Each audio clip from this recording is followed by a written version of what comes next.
So TYR might be known for their swim and triathlon gear, but I feel like their running shoes have been pretty underrated. They're fairly new to this space, and with the Maverick, I think that they've stepped it up even more and should probably be on your radar. So I've put over 50 kilometers on this shoe. I'm ready to give you my full review. Just a quick disclaimer that TYR did send me these shoes to review, but all my thoughts and opinions are my own. Anyways, let's go ahead and start with this upper. The upper strikes a really nice balance. It's padded enough to keep you comfortable on long runs, but it never feels bulky or overly hot. Fit for me was true to size, the heel locked down well, and I didn't have any slipping at all. The forefoot is slightly foot shaped, so my toes were definitely able to spread out, but it also didn't feel too roomy either. The tongue looks pretty thin, but it's comfortable on foot and protects nicely from the laces. The only thing with the upper that I did want to point out is these overlays, kind of like on the midfoot here. Initially, when I was walking around in the shoe just to try it on, I felt them kind of rubbing on my arch, but once I started running the shoe, I never noticed them again, and I feel like they loosened up more and more after each run, but just something you might want to watch out for. All right, now let's talk about this midsole. So this is definitely the highlight of the Maverick. TYR is using a new supercritical midsole foam called Flight Time. I believe it's a blend of EVA, OBC, and PIBA, and that combination creates a ride that's cushioned, bouncy, but still controlled. Packs a lot of foam in there too, with a stack height of 44 millimeters in the heel, 36 in the forefoot, and an 8 millimeter heel-to-toe drop. At slower paces, it really surprised me. A lot of versatile daily trainers are either too unstable or too firm when you're just taking it easy, but the Maverick stays soft and stable. I found that this is largely due to the way that the heel flares out, giving you a wider, more stable platform back there. This isn't just for cruising though. When you pick up the pace, the pod design in the forefoot kicks in and gives you a nice trampoline-like bounce.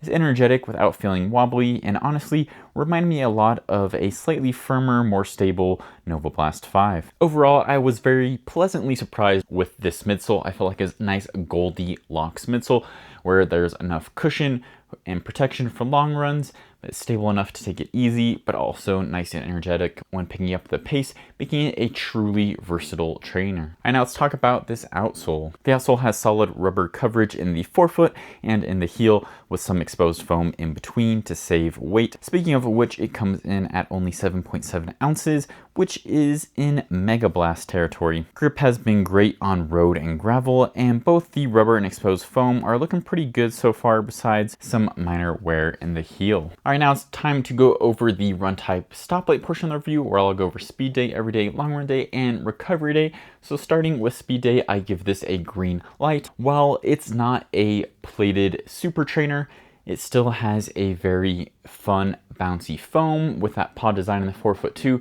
Nice and energetic and bouncy when you're picking up the pace. Again, not as snappy as something plated or more aggressive rocker, but can definitely handle workout. Now for everyday, I give this a green light as well. I do think that this is a pretty solid everyday workhorse. It has an upper that's comfortable enough and durable enough for taking on the mileage. That's midsole, like I said, pretty much excels no matter how fast or slow I'm going. And it's just a shoe that I can go out and cruise some daily miles in. As for long run, I give this a green light as well. It has that 44 millimeter stack, so there is plenty of cushion, plenty of protection under there when you're going for your long runs. And like I mentioned, it feels pretty stable in the heel and in the midfoot, so even at the end of long runs, when I'm getting tired, my form's getting sloppy, this shoe still felt pretty stable. And finally, for recovery day, this gets a green light as well.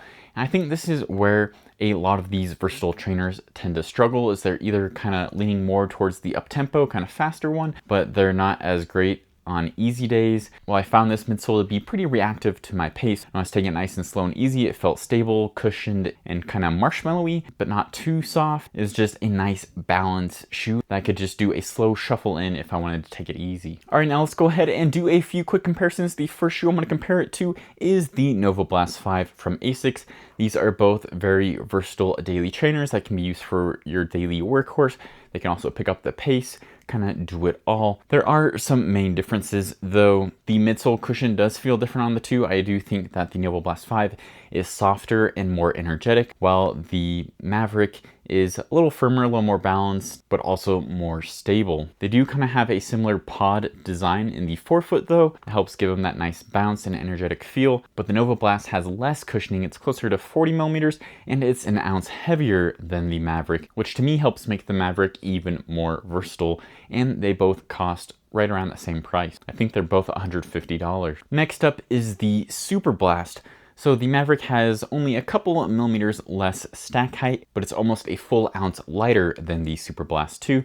They both have comfortable daily trainer oriented uppers. They have that thick cushioning underneath. They can both handle your daily mileage. They can both pick up the pace. When I was running in the Maverick, first thing in my head was kind of like, this might be a budget Superblast. It's $50 less than the Superblast, and it's just as versatile as the Superblast. I personally found it to be a little bit softer too, so I liked the Maverick more for my recovery runs than I do the Superblast. So both great shoes, but again, kind of depends if you want to save some weight, a slightly lower stack, and have maybe a little softer feel. And finally is the Evo SL.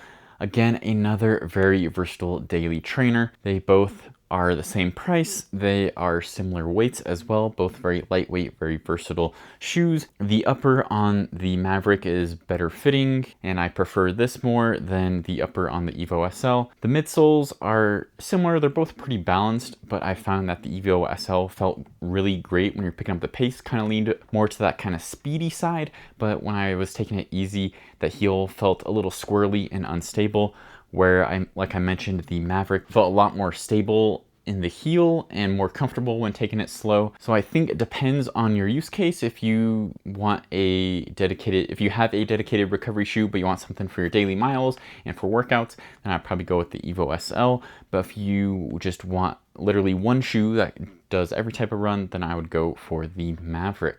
Overall, I've been really impressed with the Maverick. When I first heard about the shoe, I was fully expecting it to be $200 and be kind of like a Superblast competitor, but I was surprised when it was $50 cheaper than that, and it was kind of taking aim at the Evo SL.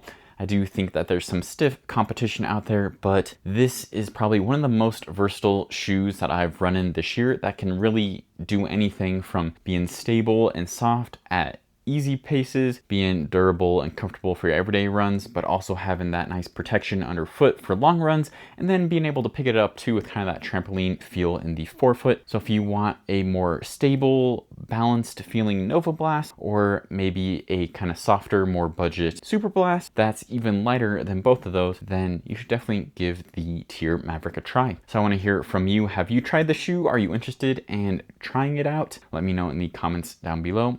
Thanks for watching, and as always, keep on running.